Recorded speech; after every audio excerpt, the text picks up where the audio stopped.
السلام علیکم دوستانو. لونګ هغه ملګری چې لونګ خوري دې ګټو نه خبر نه دي او دا څه ضرر لري څه تاوان یا ګټې چی دي. نن داسې نقصه لونګ ورته ښیم چې استعمال سره به هغه ضعیف العمر کسان چې د جوړو دردونه لري، اعصابي دردونه لري، هغه کسان چې د مني موادو کمبود لري او یا هغه کسان چې بې اولادي لري سره کم د لونګو استعمال وکړي، یا هغه ملګري چې د طاقت لپاره سره کم د لونګو طریقه راواخلي او وی خوري ګټه تر واخلي. او کوم کسان لونګ نشي خوړلی څه ضرر لري دا ټول درته بیان کوم په ویډیو کې. ما سره اوسېږي اسان نقصه درته ښیمه چې د لونګو چې کوم ضرر دغه سره کم ختمولی سي او دې نه سره کم تاسو دوا ځان ته تیارولی سي. دعا به راته کوئ.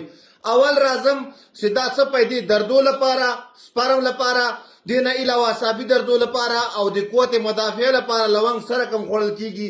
دې طریقه دوم ضرر چې لري او څوک یې خوړلی سي څوک یې نشي خوړلی دا ټول درته بیان کوم که د الله رضا وه. اول به تاسو د ادرک داسې اوبه راواخلئ، تقریبا 100 ګرامه د ادرک اوبه به وباسئ. زنجبیل تازه ادرک درته ښیم، د هغې دا اوبه دي کتلی سئ. داسې به 100 ګرامه اوبه وباسئ. 50 ګرامه به داسې دا لونګ راواخلئ. ښه د یو داسې دوا جوړېږي چې ومخوړه اوله ورځ اثر کوي. دعا به راته کوئ. د ادرک اوبو کې به یې داسې دا ور واچوئ، دا کتلی سئ. ښه داسې به یې خیشته کوئ. چې خیشته کړه دا به تقریبا 2 ورځې همدې ادرک اوبو کې پرتې صحیح ده. بیا به کراره یعنې که دا لمر ته کېدي، یوه ورځ به بیا لمر ته دا غونډې اوبه به یې وچ شي، دا لونګ به یې جذب کړي. که 3 ورځې نه به یې زیات نه پرېږدئ.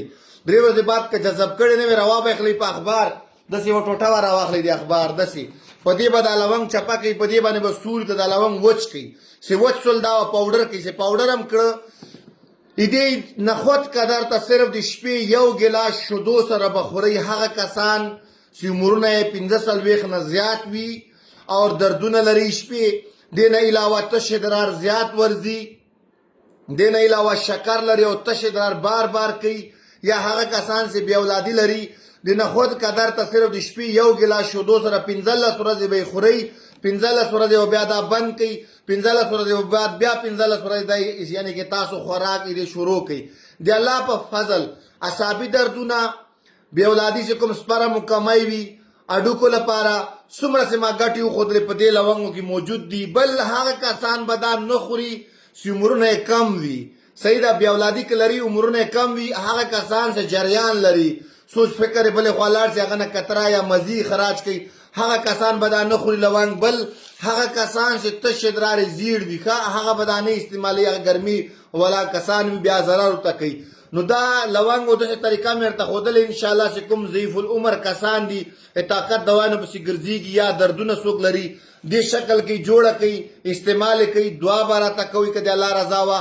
اور دا بې ضرره په دې سوس دا په لونګ د ادرک اوبو کې ضم سول، دې کې دا خپله یعنې کې کوشته کېږي، ضرر هر شی ختم سول اور دا شفا یعنې کې دې کې دا که د الله رضا وه.